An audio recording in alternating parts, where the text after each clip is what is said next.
Today's review unit was sent to me by Detox Tech. Detox Tech might seem a new face to you all, but this is the guy behind one of the more popular pages during the pandemic time as enthusiastic modder, which is now closed. They offer a wide range of keyword products and also some modding stuffs along with some other PC peripherals. Today's Akko cream switches were sent to me by them also. So why not try out some different switches along with some cream switches from them now? And now onto the video. So let's get introduced to today's switches. Akko has released 3 new Cream Pro switch lineup recently and more coming on the way, and I'll be trying out the current ones on the today's video. So let's start with the Cream Black Pros. The unboxing of the switches are typical Akko fashion with the label box and the switches on the plastic tray, but the new design of the box seems much more eye-catching to me. Overall, the unboxing experience was satisfying to me as always. Each box comes with 45 switches which are factory looped, and 2 boxes are usually enough for most of the keyboard layout of current trends. And that's all to the unboxing. Now let's get introduced to Akko Cream Black Pro switches. They are the upgrade over the original Jelly Black switches, which seem like a downgrade for me since the original switches had a deep talky sound profile, but the current ones are more of a clacky sound profile, which you will hear in the later part of the video. But compared to the original Jelly Blacks, they have gotten much more smoother, whereas the previous ones had quite the scratch. The Black Pro is a heavy linear switch with 55 grams plus minus 5 gram actuation force, and you will feel the heaviness, which makes it an ideal switch for tapping as a linear switch. The switch adopts cherry housing with semi-transparent top shell and black bottom shell and similar colored stem. The switch has around 3.3mm travel distance, where the pre-travel is around 2mm, and because of it being a long pole stem, it will bottom out faster. And here's the stability test. Being a 5-pin switch, unlike the previous version, it has more stability on the board and will have consistent sound profile. It also adopts the dustproof box stem, hence there's zero wobble to the stem, saving you from keycaps chattering, especially in the MDA profile or lower XDA profile keycaps. Now let's start disassembly of the switches. The top housing of the switch is made out of polycarbonate, which is mainly done to make the RGBs shine more through the switches. Being a PCA based housing, it also characterizes the clacky sound profile, and the side rails where the stem slides has no lube on them for better clarification. And as usual, the top housing has Akko logo embedded on the top. The spring you see here is 22mm length, making it require around 55 grams of force to actuate. This is made out of standard stainless steel and nothing fancy, as a gold plated spring. Then comes the stem. The stem is made out of POM material, which is also decently lubed, which you can see here. This makes the switch feel a lot smoother combining with the POM stem. Also, the stem is long pole, which you can see here, helps it to faster bottom out. Lastly, the bottom housing. The bottom housing, even though looks like POM material, is actually made out of PC material with black color coated over it. I don't know why, but I feel like this might be the reason of it having a more clacky profile than its predecessor, even though being made out of same material. And the side rails are also decently lubed and has no lube at the bottom part of the inside. Overall, the switch is a great addition to the heavy switch lineup of Akko and is subjectively better compared to the OG jelly switches, but more clackier, but also more stable on the board for being a 5-pin switch. And the lube doesn't require it to be hand lubed out of the box, but will make it better if lubed. And here's the sound test comparison with different switches and later the typing test.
Now time for the Lavender Puprle Pro.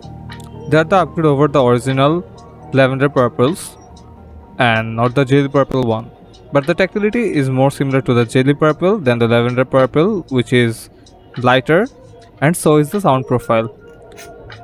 The switch is also clacky just like the previous Cream Black Pro. The smoothness is similar to Lavender switches but a bit smoother than the Jelly Purple.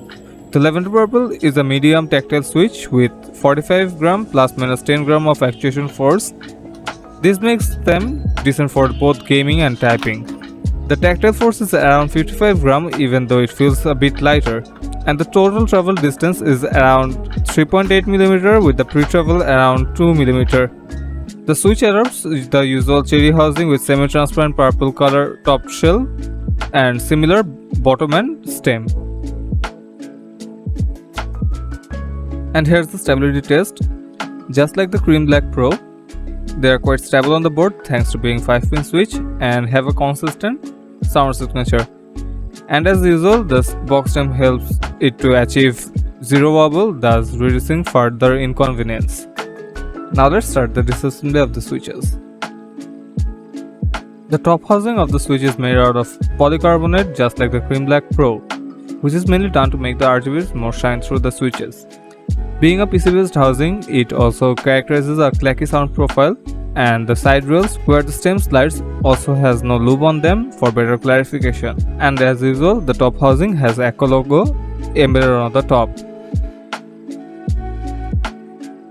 The spring you see here is of 18 mm length, making it require around 45 gram to actuate and makes it lighter. This is the typical length of Akko switches like the previous ones. This is also made out of standard stainless steel and nothing fancy such as gold plated spring. Then comes the stem. The stem is made out of POM material which is also recently lubed, as you can see here. This makes it really smooth combining with the POM stem. Also the stem is long pole which you can also see and helps it to faster bottom out. Lastly, the bottom housing. The bottom housing, even though looks like POM material, is actually made out of PC material with purple color coated over it. I don't know why, but I feel like this might be the reason of it being more clacky profile than its both predecessors like the Lavender Purple and the Jelly Purple, even though being made out of same material, whereas they had a deeper sounding profile. And the side rails are also decently lubed and has no lube on the inside. Overall, the switch is a decent addition to the medium tech lineup of Akko, which I'm not really fan of personally.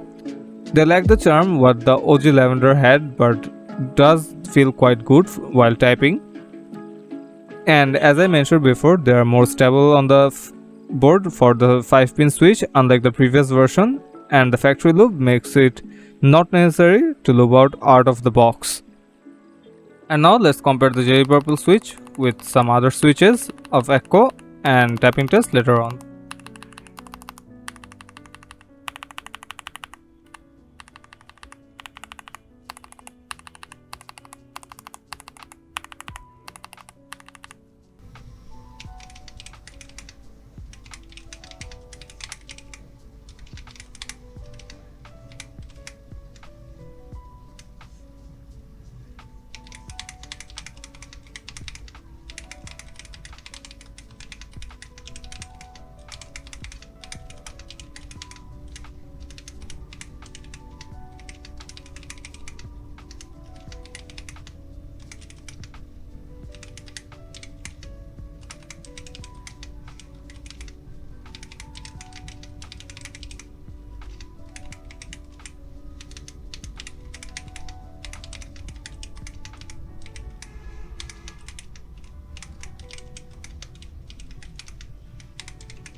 Now time for the Silver Pro. They are the upgrade over the silver switches and is more smoother and better sounding profile. This switch is also clacky just like the previous Cream Pro. The silver switch is a lighter linear switch with 40 plus minus 5 gram of actuation force, and the total travel distance is of 3 mm with pre-travel around 1 mm, and is a short pull stem, thus making it a perfect switch for gaming. The switch adopts the usual cherry housing with semi-transparent top shell and silver bottom and stem. And here's the stability test. Just like the Puprle Pro, they are quite stable on the board thanks to being 5-pin switch with constant sound signature. And as usual, the box stem helps it to achieve zero wobble, thus reducing the further inconvenience. Now let's start the disassembly of the switches. The top housing of the switch is made out of polycarbonate just like the Puprle Pro, which is mainly done to make the RGB more shine through the switches. Being a PC based housing, it also characterizes a clacky sound profile, and side rails where the stem slides also has no lube on them for better clarification. And as usual, the top housing of the switch has Akko logo embedded on the top. For the spring, you see here is of 22 mm in length, making it weaker around 40 gram to actuate and makes it really light and responsive while gaming. This is made out of usual stainless steel and nothing fancy as a gold plated spring. Then comes the stem. The stem is made out of foam material which is also decently lubed, as you can see here. This also makes the switch feel a lot smoother combining with the palm stem. Also the stem is short pull, which you can see helps it to faster bottom out than the other ones, and it is its signature characteristic. Lastly, the bottom housing. The bottom housing, even though looks like palm material, is actually made out of PC material with silver color coated over it. This might be the reason of it having a more of a clacky sound profile than its predecessor as Akko Silver, though being made out of same material, whereas the silver ones were deeper in sound. And the side rails are also decently lubed and has no lube at the bottom part of the housing. Overall, the switch is the new champ of the budget gaming switches with the least actuation force and distance. And the pre-lube really saves the hassle of lubing the switch. And here are some switch comparison with Puprle Pro and the tapping test on the later on.